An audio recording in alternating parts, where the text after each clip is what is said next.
Þorvalds og ég ætla að vera að þula ykkar þessa þáttar. Jæja, fyrsta frétt. Krakkar eru að velja appelsínu yfir banana. Diljá Valls, fyrsta. Já. Eins og þið sjáið þetta grafalvarlegt mál.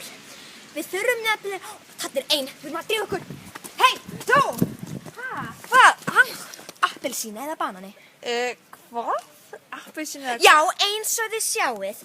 Þá vilja börnin frekar appelsínu. Ég hvet alla foreldra til að tala við börnin sín þetta mál. Og aftur til þín, amma Þorvalds. Jæja, nú komið að veðrið.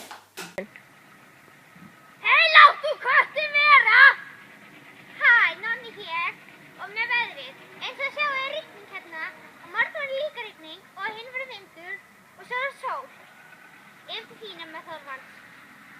Fiðrið! Allt í lagi, takk fyrir. Já, íþróttir svo leiðilegar, þannig að fréttum lokið í dag. Amma Þorvalds, takk.